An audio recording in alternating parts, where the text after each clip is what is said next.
दोस्तों नमस्कार, आप सभी का बहुत बहुत स्वागत है। हम हैं मुखर्जी नगर में और मुखर्जी नगर की कहानियाँ आप लोगों को बताते रहते हैं। आज हमारे साथ एक ऐसी कहानी है जो सुनकर हम लोग भी परेशान हैं कि यार कि ऐसे भी इंसान होते हैं। यहाँ पर आईएएस बनने, पीसीएस बनने लोग आते हैं और एक दूसरे की हेल्प भी करते हैं, लड़के लड़कियाँ सब। कुछ लोग लिविंग में भी रहने लगते हैं। लिविंग में रहने के बाद कुछ ऐसे मैटर सामने आते हैं, वो यार कहना बड़ा आसान नहीं है, कठिन है। जिसके साथ ये बीतती है वही जानते हैं। तो हमारे साथ ऐसे लोग हैं जिन्होंने ऐसे केस देखे हैं और मुखर्जी नगर में ऐसे कहानियाँ बताने का उद्देश्य ये है कि लोग सचेत भी रहें कि यहाँ पर एक अपने फोकस पे ध्यान दें, ना कि लिविंग में। लिविंग में रहना भी बड़ा परेशान कर देता है लोगों को, बाद में पछताना पड़ता है। क्यों जी, क्या कहेंगे आप? पहले तो बहुत बहुत स्वागत है आपका। नहीं बिल्कुल नमस्कार, आपका भी बहुत बहुत धन्यवाद। बताइए क्या है, क्या यहाँ पर लोग आते हैं तैयारी करने, और चूँकि लड़के भी आते हैं लड़कियाँ भी आते हैं, तो प्रेम होना एक स्वाभाविक बात है, उसमें कोई गलत बात है नहीं है। और मैं किसी मतलब ये नहीं कह रहा हूँ कि लड़की गलत है लड़का गलत है। कई जो हमने देखा है कि ऐसा हुआ है कि दोनों ने एक दूसरे को कई बार खासकर सिलेक्शन के बाद में ऐसा हुआ है कि एक ने दूसरे को छोड़ दिया। कभी लड़के, ऐसा मैं नहीं कह रहा हूँ, लड़कों ने भी कुछ ऐसी चीज़ें की हैं, लड़कियों ने भी ऐसा कुछ कर दिया है जिससे लगता है कि ये नहीं होना चाहिए। अच्छा। लेकिन ये उसकी अपनी चॉइस होती है। कोई अगर महिला किसी को छोड़ना चाहती है, उसकी अपनी चॉइस है। लेकिन होता ये है कि अगर कोई पुरुष छोड़ता है, एक लड़का छोड़ता है ना, तो कानून लड़की का साथ दे देता है। लेकिन जब कोई महिला छोड़ती है ना, तो कानून नहीं साथ देता और समाज भी साथ नहीं देता। वो ये कहता है कि अब आप बेरोजगार हैं, आप कुछ नहीं करते हैं, तो भाई आप सेलेक्ट नहीं हुए तो लड़की आपको कैसे अपना हमसफ़र चुने। लेकिन अगर कोई लड़का ऐसा कर देता है ना, तो समाज में कहा जाता है नहीं भाई, आप पहले तो आप थे, आपको पास हो गए तो भी आपको रहना चाहिए। और कानून भी पक्ष में होता है। और मैं ये नहीं कह रहा हूँ कि कानून को कोई दूसरी तरफ चला जाने, महिलाओं के पक्ष में ही कानून रहना चाहिए और समाज को भी महिलाओं का पक्ष भी लेना चाहिए, क्योंकि दोनों की अलग अलग परिस्थितियाँ हैं। कैसी घटना थी आपने जो देखी है, सुनी है? मैंने कई है, एक जिसने बहुत ज़्यादा मुझे वो किया, उसमें हुआ ये कि दो लोग यहाँ रहते थे और दोनों ही प्रिपरेशन कर रहे थे, और लड़का भी मेंस दिया है, एक आईएएस में इंटरव्यू भी दिया और एसएससी में भी उसने एक आध इंटरव्यू दिए, लेकिन वो सफल नहीं हो पाया। और जो उनकी पार्टनर थी वो सेलेक्ट हो गई। सेलेक्ट होने के बाद में जब मैंने वो उस बच्चे ने बहुत सारे कुछ, वैसे तो पर्सनल होता है, लेकिन कई बार भावुकता में लोग फिर दिखा देते हैं कि साहब हमारी ये सारी बातें हुई। तो उसमें ये तक हुआ कि वो सेलेक्ट जब हो गई वो लड़की, मैं कोई पक्षपात के साथ नहीं बात कर रहा हूँ, उसका बहुत सम्मान है, उनके अपने डिसीजंस होते हैं। लेकिन जो बात आई और जो उसने मुझे डिटेल्स दी, उसके आधार पर मैं बात कर रहा हूँ, और जो उसने घटना बताई, तो जब सेलेक्ट हो गई, इसके बावजूद भी कभी 500 दे दीजिए, कभी 1000 दे दीजिए, और उसने स्क्रीन शॉट्स दिखाए कि मेरी सैलरी सेलेक्ट हो गई है, सेलेक्ट होने के बाद भी पैसे मांग रही है। हाँ, कि अभी ऐसा है कि मेरी सैलरी, मैंने कुछ लोन उठाया हुआ है, तो महीने के अंत तक सैलरी नहीं बचती है, और इसलिए कभी ऐसा नहीं कि बहुत पैसे मांगे, लेकिन महीने के अंत में कभी 1000-2000 मांगे। उसने ऐसा नहीं कि बिल्कुल फ्रिक्वेंटली मांगे, कभी कदार ऐसे देखे मैंने। तो उसको उसने दिखाया कि पैसे नहीं हैं, तो उसने दिया। ये तो इसी बीच में वो लगातार अपना उनसे मिलने के लिए वो जाते भी रहते थे, और दोनों में ये था कि शादी होगी। दोनों के मतलब लड़के ने अपने घर वालों को ही बता रखा था कि इनसे शादी, पहले भी मिला रखा था चूँकि अपने परिवार के सदस्यों से, और लड़की ने भी मतलब मिलाया नहीं था, लेकिन बता दिया था, ऐसा कह रही थी कि हमने बता दिया है। और तो ये सारी बातें हो रही थी। तो एक दिन क्या हुआ कि वो पहुंचा जहाँ पर उनकी पोस्टिंग थी, तो जब वो पहुंचा तो रात में वो करीब 11-11:30 बजे पहुंचा। तो उसने फ़ोन किया कि मैं आ गया हूं। तो उन्होंने मतलब ये जवाब दिया उधर से कि आप आ जाइए लेकिन सुबह निकल जाइएगा। तो उसे थोड़ा अटपटा लगा कि हम लोग शादी करने वाले हैं, ऐसी क्या बात है कि मतलब सुबह निकल जाए। तो उसने पूछा तो उनका कि एक्चुअली भतीजी आई हुई है हमारी, इसलिए मैं कह रही हूँ। तो उसने कहा भतीजी आई, लेकिन हम तो उससे मिल चुके हैं, भतीजी से पता है कि हम लोग शादी करने वाले हैं, तो क्या दिक्कत है। अब मैं अगर रात में आता हूँ, सुबह निकल जाता हूँ, तो ये तो चोरी जैसी घटना होगी। तो कहा कि नहीं ऐसा नहीं है। तो लेकिन वो लड़का फिर रात में गया नहीं। वो जब दिन में सुबह गया तो तब वहाँ पर आसपास जो लोग थे उसमें से एक आए और उन्होंने अपने एक सहकर्मी को बुला रखा था। तो उसने बताया कि देखिए अब इनसे नाता तोड़ दीजिए, आज से करीब 6 महीने पहले ये कोर्ट मैरिज कर चुकी हैं और किसी दूसरे से और इसलिए तो वो बिल्कुल शॉक हो गया। और उसने कहा कि अगर कर भी लिया था तो पहले बता देना चाहिए था। और वो थोड़ा सा मतलब भावना में कई बार थोड़ा सा अटैक भी होने लगती है। तो जो उनकी सहकर्मी आई थी, उनके पति भी आ गए और उन्होंने कहा कि देखिए ऐसा है कि अगर आप यहाँ से नहीं जाते हैं तो आप इज्जत से भी जाएंगे और जान से भी जाएंगे। इस तरीके का शब्द इस्तेमाल किया उस आदमी ने।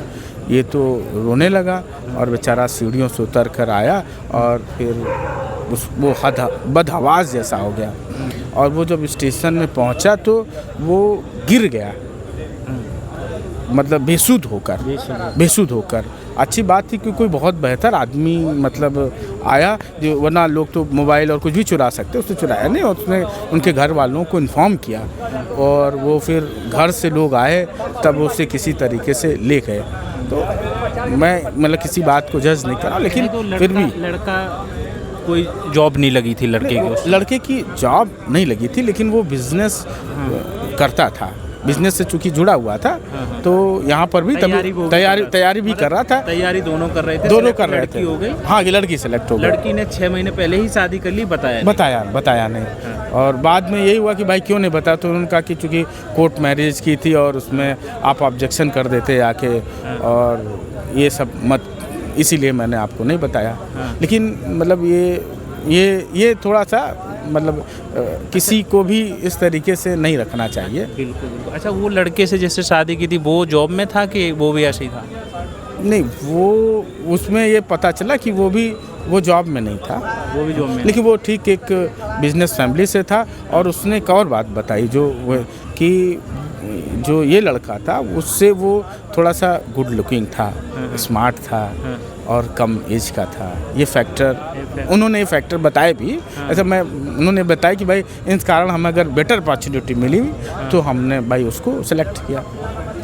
वो अच्छे मतलब वो भी एक बिजनेस फैमिली से था और अच्छा मतलब अपने बिजनेस से कमा रहा था। और देखिए, पैसे आप नौकरी से कमाइए, बिजनेस से कमाइए।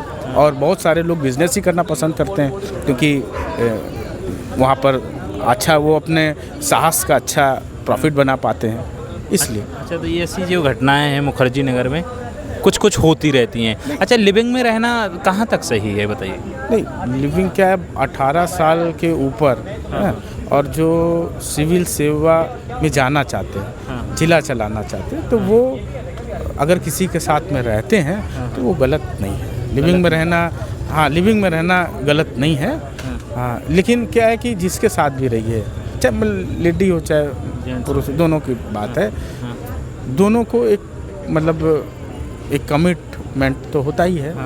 लेकिन कमिटमेंट में वैल्यूज़ को सबसे ज़्यादा इम्पोर्टेंस देनी चाहिए। मतलब कुछ इसमें एक और चीज़ बताते हैं। अभी रिसेंट में फिर उसने मुझे बताया उस लड़के और उस लड़की में तलाक की बातें अब चल रही हैं। अच्छा, उसमें जिससे बात हुई थी। क्योंकि क्या है कि आप सिर्फ पैसे, पद, उन सब चीज़ों को देखकर जुड़ तो जाते हैं, लेकिन वो सम्मान, वो प्रेम कई बार नहीं मिल पाता है। तो ऐसा हो जाता है, तो दिक्कत आ जाती हैं उसमें।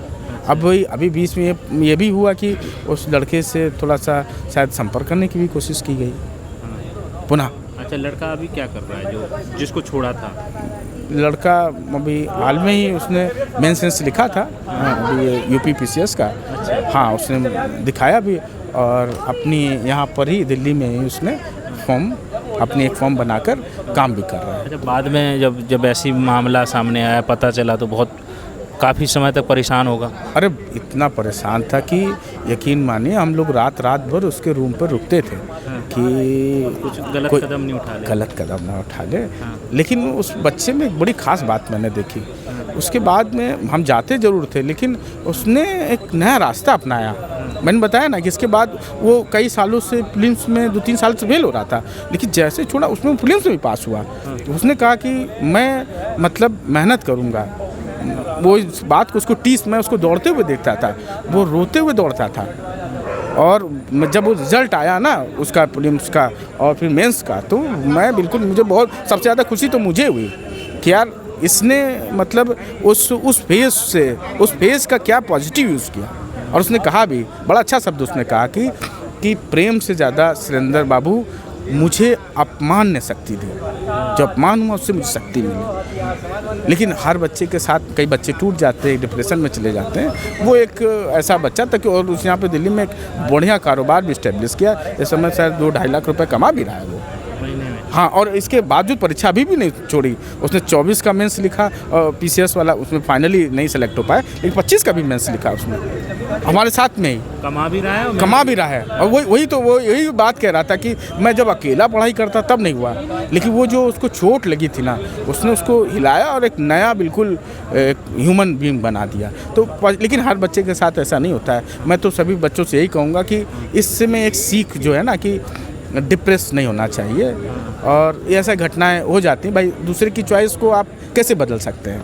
अगर मैं कह रहा हूँ कि अगर मैं किसी से प्रेम करूँ और कुछ दिन बाद उन्हें लगे कि साहब हमें आपसे प्रेम नहीं है, हम अलग रहना चाहते हैं, तो हम उसे बंधक तो नहीं बना सकते। लेकिन हाँ, इसमें भी एक बात तो छिपी रहती है कि समयपूर्वक सही से आपको बता देना चाहिए कि भाई हम उसे धोखे में नहीं रखना चाहिए, धोखे में नहीं रखना। भाई हम ये कमिटमेंट पूरा करेंगे, ये नहीं कर पाएंगे, ऐसी चीज़। हाँ, ये हमने अब या बता दीजिए कि अब देखिए अब मैं सेलेक्ट हो गई, मेरे पास इस तरीके के दबाव है, आप दूसरा कोई साथी ढूंढ लीजिए। मैं आपको चीट नहीं करना चाहती, लेकिन बड़ा स्पष्टता से बता रही हूँ। और उसे ये भी करना चाहिए, चाहे मतलब पुरुषों के लिए तो पाबंदी है भाई, पुरुष को तो ये काम ही नहीं कर सकते हैं, वो तो फंस ही जाएंगे। नहीं उनको और सोसाइटी शायद मैं उनको सलाह दूं, अगर मेरा कोई फ्रेंड ऐसा करने एक बार ऐसा हुआ भी कि एक फ्रेंड सेलेक्ट हो गया, फिर उस लड़की में कमियां दिखने लगी, तो हमने कहा यार ये बात गलत है। पहले कमियां नहीं दिखती थी, लेकिन जब मैंने कोई मतलब महिला वाला मसला आ जाता है ना, तो हमारी बात बदल जाती है। तो हम उसको ये नहीं कहते हैं कि हम उस लड़की से हमने ये कहा कि हम तुम्हारे साथ चलेंगे, जहाँ पर भी ज़रूरत होगी वहाँ पर खड़े होंगे। जो लड़का चला गया था छोड़कर पुरुष के साथ में, और सिर्फ हम ही नहीं, मैं खुद मुझे उस दिन मैंने एक दिन जो ये घटना उससे फील हुआ मुझे कि क्या मैं भी डबल स्टैंडर्ड का हूँ क्या। मुझे भी तो कम से कम फ़ोन करके तो कहना चाहिए था कि ये बात बाबू गलत है, कि ये ऐसा नहीं करना चाहिए आपको। ऐसा उस लड़की के साथ नहीं करना चाहिए। वहाँ नहीं बोल पाते हैं। ये और ये सभी के साथ में ऐसा दोहरा व्यवहार क्यों देखने को मिलता है? एक्चुअली इसका कारण यही है कि इसका कल्चरल एक पहलू है। हमारी सोसाइटी में इस तरीके की बातें रही हैं। महिलाओं को चूँकि उनका बिल्कुल शोषण जैसा कुछ था, उनको वो अधिकार नहीं थे, तो एक होता है कि एक हमेशा जिस तरफ शोषित होता है उसकी तरफ हमेशा एक सेंटिमेंट जुड़ जाता है, उसी की तरफ चलने लगते हैं। लेकिन सोसाइटी अब बदल रही है, पहले ऐसा कहीं होता भी नहीं था। और पहले मतलब ये पुरुषों पर ही था कि छोड़ देते, अब ये नया कुछ दिखाई दे रहा है। मैं जज नहीं कर रहा हूँ, नई पीढ़ी को जज कर रहा हूँ। अब लोग तेज़ी से पार्टनर्स बदल रहे हैं। हाँ, और नेहरू विहार के भीतर, मुखर्जी नगर के भीतर एक तो ये है कि छोड़ दिया सेलेक्ट के बाद, बिना सेलेक्ट हुए भी एक दूसरे को लोग छोड़ रहे हैं। आज एक्स के साथ मतलब लिविंग है तो कल वाई के साथ लिविंग है। और इसमें केवल एक ही पक्ष नहीं है कि एक ही पक्ष उसमें गलत कर रहा है, दोनों पक्ष में ऐसा होता है। हाँ, दोनों पक्ष में गलत होता है। लेकिन अभी एक और मैं घटना बता रहा हूँ कि एक मेरे मित्र हैं, एडवोकेट हैं, और उनके पास वो मैटर है। उन्होंने दिखाया तो बताया कि एक लड़का था और लड़की, दोनों लोग अपना लिविंग में रहते थे। फिर जो भी दोनों में खटपट हुई तो मतलब बच्ची ने जाकर मुकदमा लिखा दिया, FIR दर्ज करा दी जाकर। हाँ कि इन्होंने शादी का वो वादा किया और अब हमें इनमें कमी लगती है। और जब बात चली तो हम लोग भी गए कि ये गलत है। तो ये तो मतलब हो जाता है, मामले इधर पे हाँ चलते रहते हैं। मत चलते रहते। अच्छा, जो नए एस्पिरेंट आना चाहते हैं, जो देख रहे हैं, उनके लिए क्या सुझाव सजेशन देना चाहेंगे कि भाई क्या ध्यान देना चाहिए? मतलब देखिए, भटकाव से बचना चाहिए हाँ। और प्रेम बड़ी अच्छी चीज़ है। मैं नहीं कह रहा हूँ प्रेम नहीं करना चाहिए, प्रेम करना चाहिए, लेकिन अगर आप सफल नहीं होते हैं तो वो कहीं बड़ी चुनौती बन जाती है। और अगर पुरुष हैं, लड़के हैं, वहाँ पर चुनौती और ज़्यादा अधिक होती है, क्योंकि कोई भी बेरोजगार व्यक्ति नहीं चाहता, कोई भी असफल व्यक्ति नहीं चाहता है। वैसे तो परीक्षा में फेल होना कोई असफलता की निशानी नहीं है, लेकिन लोग चाहते तो यहाँ पर आएँ, एक लिमिटेड टाइम लेकर आएँ और तेज़ी से सफल होने का प्रयास करें, परीक्षा में पास हों। अगर प्रेम ना करें, मेरी व्यक्तिगत सलाह है, तो ज़्यादा बेहतर चांस है रहेगा हाँ सफल सफल होने का। लेकिन लोग प्रेम करके भी सफल हुए हैं। और एक मनोज शर्मा जी की तो बड़ी फेमस कहानी कि उनकी गर्लफ्रेंड की वजह से वो पास हुए और उसको वो बड़े फक्र से बताते हैं। लेकिन मुझे लग रहा है कि समय के साथ अब वो जो वैल्यू सिस्टम है ना, ओवरऑल हाँ वो पूरा वैल्यू सिस्टम ही थोड़ा सा वीक हो रहा है। तो ये सारी चीज़ें हैं भाई। मुखर्जी नगर के बारे में हम कहानियाँ तो बताते हैं। इससे पहले भी एक भाई का हमने इंटरव्यू किया था जिसके सारे अटेम्प्ट ख़त्म हो गए और वो भी काफ़ी रो रहे थे। इसके बाद हमने करोल बाग में एक भाई से इंटरव्यू किया, उनकी भी यही कहानी थी कि उनकी फ्रेंड उनसे बोला था कि जब तक आप IAS नहीं बनेंगे तब तक हम शादी नहीं करेंगे। इसके बाद उन्होंने शादी कर ली, दूसरी जगह शादी कर ली। ऐसे कुछ पुरुष मित्र हैं जो महिलाओं के साथ भी ऐसा ही करते हैं, महिलाएं भी पुरुषों के साथ कर रही हैं। लेकिन कुछ अच्छे भी हैं, दोनों पार्टनर रहते हैं, पढ़ते हैं, सिलेक्ट होते हैं और फिर शादियां भी करते हैं। तो कहानियां हर प्रकार की हैं।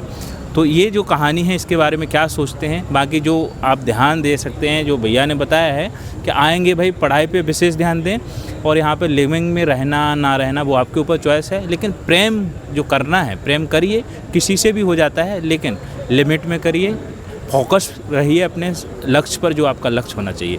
जो भी आपके कमेंट रहें उसको कमेंट करके बताइएगा। नमस्कार। अब आपसे पूछता हूँ ये